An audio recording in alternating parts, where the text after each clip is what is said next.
Lively counting down the days on a calendar. It's the final piece of the puzzle. It pulls everybody in. The New York Times, the PR firms. Brian Friedman must be having an absolute field day. Lively was completely blindsided when Candace Owens revealed the shady reality behind her lawsuit. It was fake from the very beginning. Could this mean that Blake Lively's lawsuit basically lost all their evidence? She literally made up a fake company just to dish out subpoenas and snatch authority she was never entitled to. Molly Caro has since wiped all her socials. Girlfriend, if you are watching and looking, it is too late. The sleuths are on it. They've pulled everything. There's Reddit feeds. You are donezo. Just come forward and say that you did bad crime. A textbook case of Hollywood ego, all dressed up like it's some kind of courtroom thriller. Regarding this Blake, Ryan, Justin case, that things may have just transformed from civil to criminal. While the rest of us were hunting Easter eggs and dodging dessert table drama, Blake Lively was out here triggering a full-blown legal meltdown. This is going to be wild. It's unbelievable. Yep. On April 1st, 2025, Candace Owens unleashed the legal roast of the year. And no, it wasn't an April Fool's joke. It was brutally real and devastatingly embarrassing for Blake Plantation Wedding Lively. Wait, I want to say this could have all been avoided if they had listened to me when I told them, drop the lawsuits. Just drop. When you know you are doing nothing good, get out of doing the nothing good as soon as possible, especially when the whole world is watching and you've got mommy sleuths on the case. Let's kick it off with the basics. Blake Lively's lawsuit against Justin Baldoni. Turns out it was built on nothing. No facts, no proof, just ego and vibes.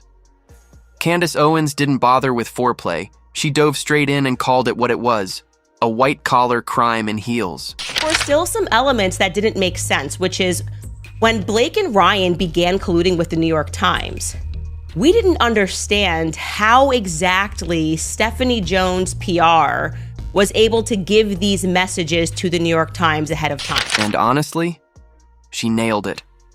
Blake didn't just file a lawsuit, she submitted fan fiction dressed as legal documents, hoping no one would dig too deep. The whole fairy tale was filed under Vanson Inc., a shell company owned by Blake and Ryan Reynolds. It's also the reason why the Daily Mail started digging into things, because they were like, oh, we've seen the subpoena, who is Van Zandt? Yep, they literally created a fake corporate disguise to show up in court. You'd think someone who played Serena van der Woodsen would know better than to hide behind a bootleg LLC. But here we are. Somebody in the group, maybe it's Ryan Reynolds, I think it's Ryan Reynolds, says, whoa, was that legal? We have the messages and we're gonna go to press and we're gonna fight this in the New York Times, but like, can we get in trouble? And they all scrambled on the back end and they said, holy crap, we need to pretend that there's a real subpoena. And the wildest part? There weren't even any real defendants. Just some anonymous Jane Does and pages of vague legal nonsense that screamed we're faking it. It read like someone gave ChatGPT a bunch of corporate jargon and hit shuffle. It just says the lawsuit lists 10 Jane Does.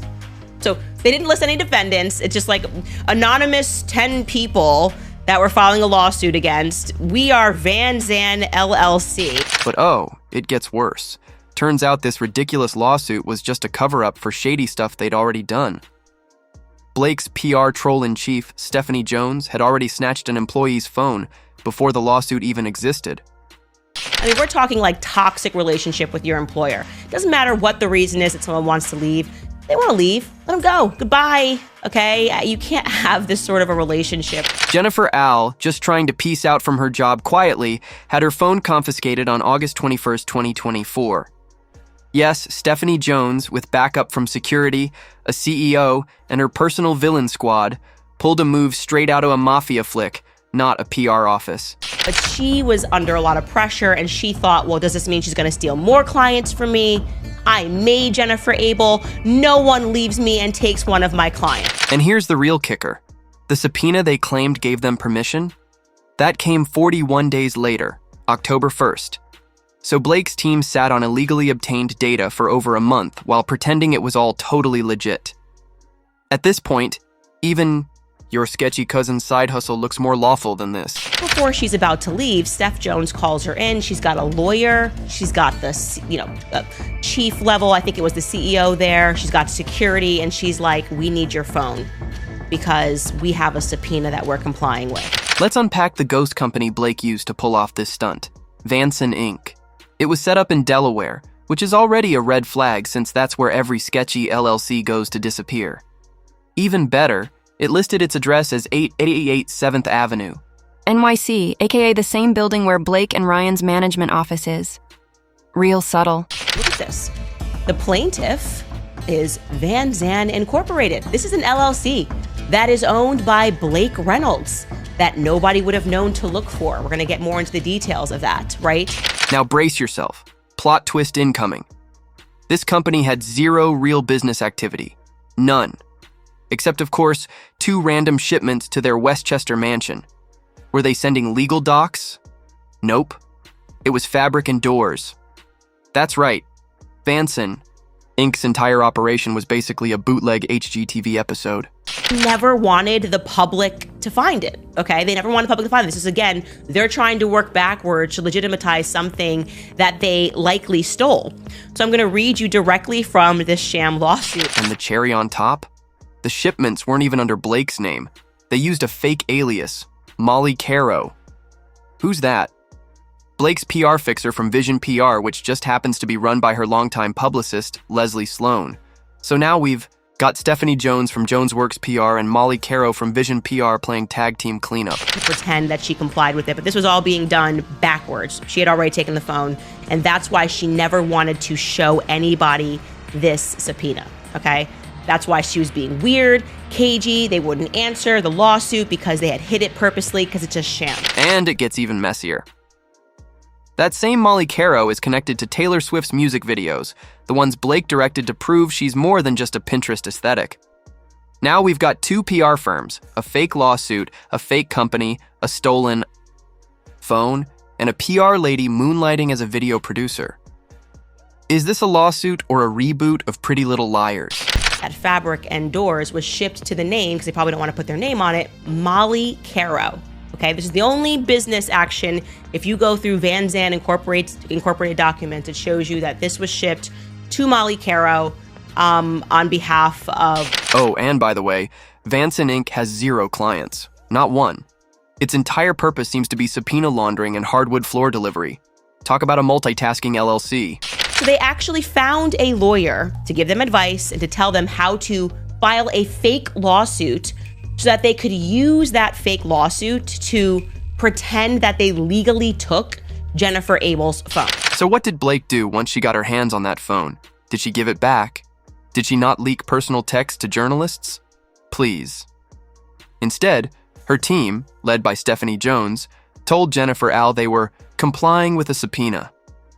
Except there wasn't one, not yet. They straight up lied with confidence. Abel's crying. She's like, I've had this phone number since high school. What do you mean? It has all my pictures, my Facebook, everything. And she's like, nah. Hand over your phone right now. It's going down like this, okay? She hands over her phone, and there you have it. Suddenly, these text messages that are in her Jennifer Abel's personal phone end up in the New York Times. To fix that tiny felony, Blake's legal crew scrambled to file a lawsuit after stealing the phone, just to make the subpoena seem legit. This isn't just shady. It might actually be a crime. Candace Owens and legal experts are calling it potential obstruction of justice. That's a 10-year federal sentence. Imagine going to prison over someone's lunch break texts and Slack messages. Classic Blake. Reddit feeds, you are donezo. Just come forward and say that you did bad crime. And here's the kicker, the subpoena that finally came.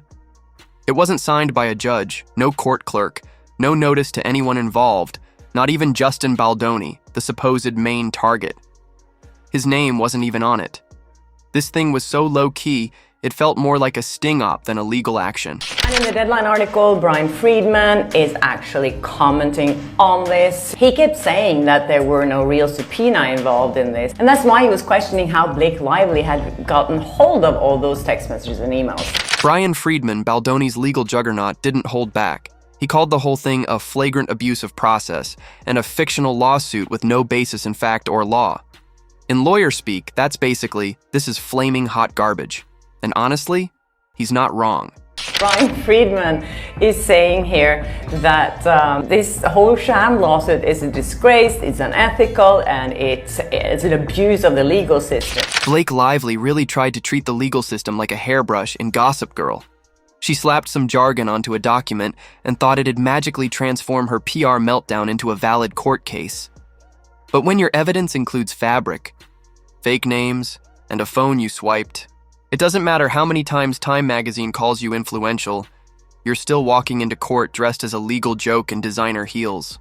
Got Leslie Sloan PR, Vision PR, or her PR firm rather, Vision PR, colluding with Stephanie Jones PR, and they file this sham lawsuit because they're going, crap, we took this phone and we got these messages, but we have to make sure it's above board. This is where things go from shady to full-blown Hollywood thriller, deleted receipts, frantic cover-ups, and Ryan Reynolds spiraling like Deadpool facing a lawsuit he can't regenerate from.